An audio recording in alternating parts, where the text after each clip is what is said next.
Hey there, everybody. I'm Joshua Hodges, and welcome to Channel 3. Okay, so, this is kind of an awkward way to start the video, but as I was recording this tape, I saw a headline, Gufstason injured mountain biking. I'm reading the story right now, and it says that he was riding a mountain bike in Laguna Beach, California, in which he, quote, wrecked his mountain bike while riding, close quote. He has a, quote, torn AC joint and a hairline fracture in his clavicle, along with no left skin on his forearms and elbows, close quote. He was forced to walk 2.5 miles back off the trail carrying the bike. His next stop was urgent care and then some sleep. I'm reading this article verbatim, mind you. The full article can be found at NASCAR.com. Getting dressed this morning was pretty hard, and don't get me started on the shower, Gufstason said. The injuries didn't prevent the crew chief from being there first thing in the morning.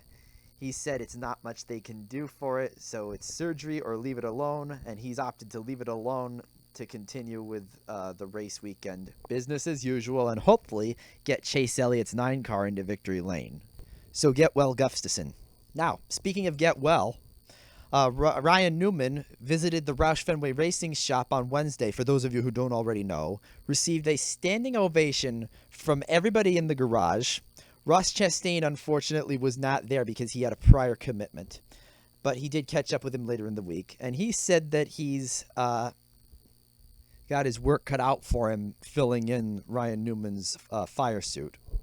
Ryan Newman has said that he would like to get back in the race car as soon as possible. Again, I reiterate from last week's video, I hope he makes a reasonably speedy recovery, but I don't want him hopping back in the car prematurely. And thankfully, the agreement between Chastain, Newman, and Roush is that as long as Newman remains sidelined, or perhaps in the future if somebody else winds up sidelined in the Roush shop, that Ross Chastain will continue to fill in. And Ross Chastain had a pretty good day in the Pennzoil 400 at Las Vegas. He ran up front for much of the first stage, even posted a stage point for the 6 car. He did unfortunately wipe out as the race wound down to its final laps and finished 27th. Still, though, I would call his day a win, just by virtue of him having experience in a top-tier Cup car. Interestingly enough, Ross Chastain, who has earned himself the nickname the busiest man in NASCAR, because last season he ran a total of 97 races across the 3 series. A lot of you might be wondering how he was able to get away with racing in the Xfinity Series and the Truck Series as often as he wanted while racing full-time in Cup. The rule is that full-time Cup drivers running for points in the championship can only run 5 Xfinity races and 5 Cup races. Ross Chastain was able to get around this rule by declaring himself for points in the Xfinity Series. Later, as the season wore on, he switched to Truck Series points.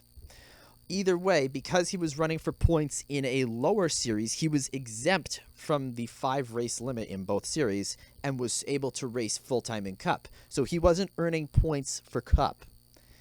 I find it very curious to know what it would have been like if NASCAR had never adopted the one series points rule in 2011, or perhaps even never adopted the 5-race limits.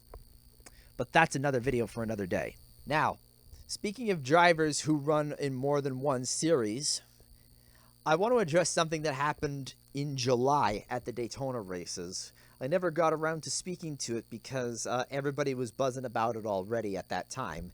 It only became relevant again just recently with Kevin Harvick's recent bounty on Kyle Busch, but more on that in a minute. There was talk about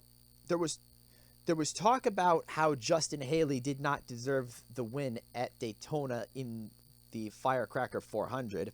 I frankly disagree with that, but if you want to know why I disagree with that, just refer to the Icebergs video in the Devil's Advocate series. But there's something that everybody overlooked. That same weekend, Ross Chastain, who by that time had switched to Truck Series points, won the Daytona Xfinity July race. And yet nobody was beating up on him for winning a race outside of his own division. I thought the concept of beating up on drivers who win in races that are not in their primary division, I thought that was exclusive to Cup Series drivers. And let me clarify, I don't mean to say that Cup Series drivers are the only ones that deserve that kind of hate from the fans. I'm saying that I thought the fans only hated on Cup Series drivers that beat up on lower series drivers. I was surprised that drivers were hating on a lower series driver beating up on Cup Series drivers. And I was confused why they weren't doing the same thing to Ross Chastain. Well, I realized that Ross Chastain is popular because of his underdog status going into the 2019 season with the FBI raid of the DC Solar Ponzi scheme that cost him his ride at CGR.